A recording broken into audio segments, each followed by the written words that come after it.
আরে আশা দিদি, শুনলাম আটচালার জেঠিমায়ের স্তনের ক্যান্সার ধরা পড়েছে। উনি তো পূজা পাঠ করতেন, তামাক বা মদ্যপানে আসক্ত ছিলেন না। ওনার কিভাবে ক্যান্সার হতে পারে? দিদি, আমাদেরকেও বলুন এর কি কি লক্ষণ হতে পারে আর এর থেকে কিভাবে রক্ষা পাওয়া যায়। হ্যাঁ হ্যাঁ দিদি, আমাদেরকেও বলুন। নিশ্চয়ই স্তন ক্যান্সার সম্পর্কে আমাদের সকলের জেনে রাখা উচিত। 90% মহিলা নিজেরাই নিজেদের স্তন ক্যান্সার ধরতে পারেন। এর পরীক্ষা চানের সময় আয়নার সামনে দাঁড়িয়ে করা উচিত, কারণ ভিজে আঙুলে ক্ষুদ্রতম গাঁট বা টিউমারও অনুভব করা সম্ভব হয়। প্রথম 2 ধাপে চোখ দিয়ে দেখে আর পরের 3 ধাপে স্পর্শ করে বা ছুঁয়ে স্তনের পরীক্ষা করতে হয়। প্রথম ধাপে 2 হাত কোমরে রেখে 2 স্তনের আকার ও সাইজের যে কোনো পরিবর্তন বা স্তনের ত্বকে যে কোনো লাল ভাব অথবা চাকতির মতো কিছু বা চামড়ার ভিতর দিকে টোল খাওয়া বা কমলালেবুর খোসার মতো হয়ে যাওয়া বা নিপল ভিতরে ঢুকে যাওয়া অথবা বিকৃতি অথবা নিপল দিয়ে জল বা রক্তক্ষরণ হওয়া, এইগুলি দেখা উচিত। দ্বিতীয় ধাপে আগের জিনিসগুলি হাত উপরে করে দেখতে হবে। আচ্ছা, এরপর কি করতে হবে দিদি? হ্যাঁ, এরপরের 3টি ধাপে ছুঁয়ে বা স্পর্শ করে স্তন পরীক্ষা করতে হবে। সেটা কিভাবে করতে হবে দিদি? তৃতীয় ধাপের পরীক্ষা কোনো শক্ত খাট বা তক্তার ওপর শুয়ে করা উচিত। বাঁ দিকের জন্য বাঁ হাত উপরে করে বাঁ কাঁধের নিচে বালিশ লাগিয়ে ডান হাত দিয়ে পরীক্ষা করতে হবে। মনে রাখতে হবে, বাঁ দিকে স্তন পরীক্ষা করার জন্য ডান হাত আর ডান দিকে স্তন পরীক্ষা করার জন্য বাঁ হাত ব্যবহার করতে হবে। ডায়াল অফ ক্লক পদ্ধতি অর্থাৎ ঘড়ির কাঁটার অনুসরণ পূর্বক 2 স্তনের পরীক্ষা করা হয়। 12টার কাঁটা থেকে শুরু করে বাইরে থেকে ভিতর অবধি আঙুল ঘুরিয়ে এই পরীক্ষা করা হয়। এই পদ্ধতিতে 3 বার গোল গোল করে আঙুল ঘুরিয়ে অনুভব করা হয় প্রতিটি জায়গায়।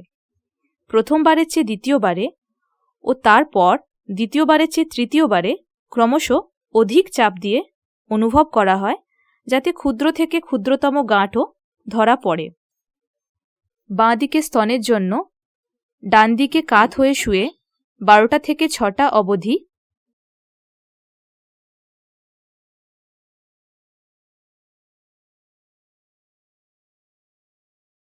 আর সোজা হয়ে শুয়ে 6টা থেকে 12টা অবধি পরীক্ষা করতে হবে।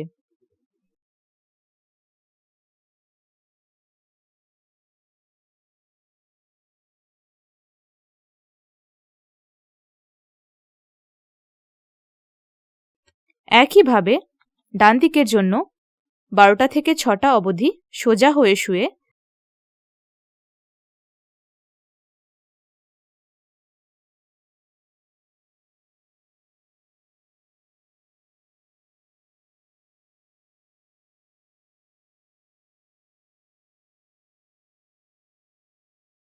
আর 6টা থেকে 12টা অবধি বাঁ দিকে কাত হয়ে শুয়ে পরীক্ষা করতে হবে।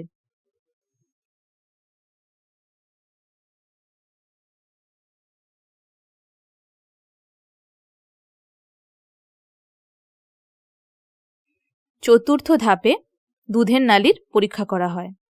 এর জন্য নিপলটি 2 আঙুলের মধ্যে প্রথমে 12টা থেকে 6টা ও পরে 3টে থেকে 9টার দিকে এই প্রকার ঘুরিয়ে ঘুরিয়ে পরীক্ষা করে দেখা হয় কোনো ডেলা বা গাঁট আছে কিনা, বা জলের মতো পদার্থ বা রক্ত বা রস নিপল থেকে নিঃসৃত হচ্ছে কিনা। আচ্ছা দিদি, এটা তো অত্যন্ত সহজ। আরে দাঁড়াও, স্তনের সঙ্গে নিজের 2 বগলের পরীক্ষাও করে দেখতে হবে কোনো ডেলা বা গাঁট আছে কিনা। কখনো কখনো ক্যান্সার বগলেও ছড়াতে পারে। আচ্ছা দিদি, এই পরীক্ষা কখন করা উচিত? বড় ভালো প্রশ্ন করেছ বেলা। মাসিকের 1 সপ্তাহ থেকে 10 দিন পর মাসে অন্তত একবার এই পরীক্ষা করা উচিত। দিদি, আমি তো গর্ভবতী, তাহলে এই পরীক্ষা কি আমারও করা উচিত? হ্যাঁ রূপা, নিশ্চয়ই করা উচিত। আর আমার তো 70 বছর বয়স হয়ে গেছে, তাহলে আমাকেও এই পরীক্ষাটা করতে হবে? হ্যাঁ হ্যাঁ কাকিমা, এই পরীক্ষা আপনারও অবশ্যই করা উচিত, কারণ বয়স বাড়ার সঙ্গে সঙ্গে স্তন ক্যান্সার হওয়ার সম্ভাবনা বহু গুণ বেড়ে যায়। 20 বছরের বেশি বয়সের সকল মহিলার এই পরীক্ষা করা উচিত।